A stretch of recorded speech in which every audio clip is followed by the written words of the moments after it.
Assalamualaikum warahmatullahi wabarakatuh.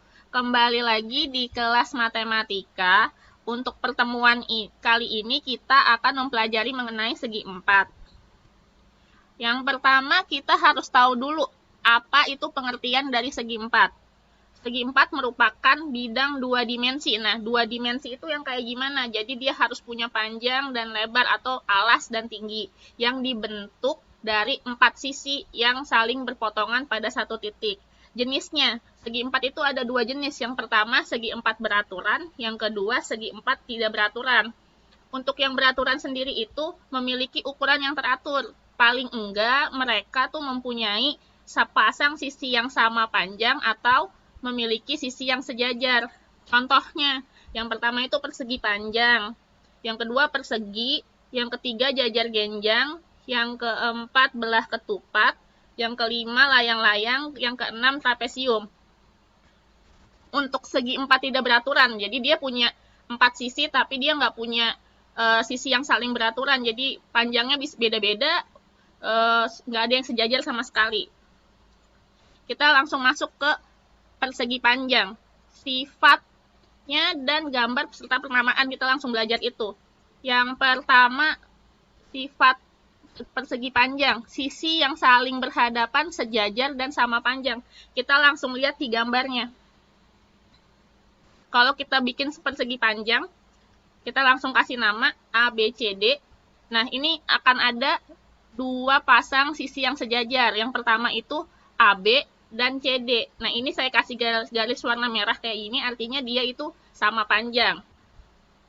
Yang kedua itu ada sisi AD dan BC. Nah, ini juga dia sama panjang. Nah, ini juga sejajar. Yang ketiga, keempat sudutnya sama besar, yaitu 90 derajat atau siku-siku. Nah, di sini kita lihat ada sudutnya tuh, ada sudut A, B, C, dan D. Nah, ini semuanya membentuk siku-siku. Makanya saya kasih tanda dengan warna kuning ini yang bentuknya kayak bangku ini, artinya dia itu siku-siku. Yang keempat, diagonalnya sama panjang dan membagi dua sama panjang. Nah, nanti di sini akan ada dua diagonal, AC dan BD. Nah, ini akan sama panjang dan dia akan membagi dua satu sama lain di tengah sini. Untuk penamaannya, nah kalau ini disebut persegi panjang ABCD, jadi berdasarkan nama titik sudutnya, dengan panjangnya P dan lebarnya L. Selanjutnya kita harus tahu juga cara mencari luas dan kelilingnya. Nah, kalau dari pelajaran dulu masih di SD kan kita tahu luas persegi panjang itu P dikali L, sedangkan keliling itu kan jumlah semua sisi dari bangun. Jadi kalau di persegi panjang itu tinggal 2 dikali panjang ditambah lebar.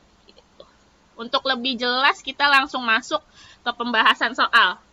Kita lihat soal nomor 1.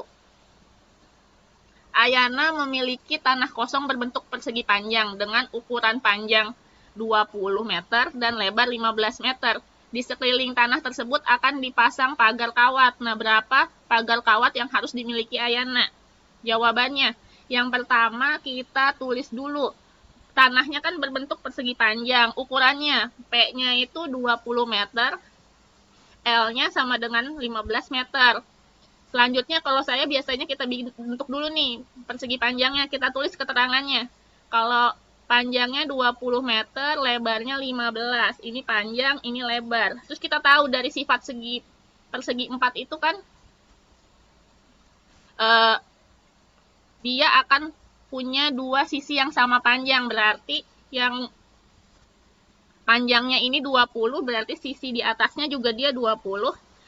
Sedangkan lebarnya di sebelah sini 15, berarti sisi di sebelah sini juga 15. Kita lihat pertanyaannya, panjang kawat yang mengelilingi, jadi pagar yang mengelilingi. Jadi mengelilingi kan berarti cuma di pinggir-pinggirnya, berarti yang harus kita cari adalah kelilingnya. Nah, kita tahu rumus keliling itu kan jumlah seluruh sisi.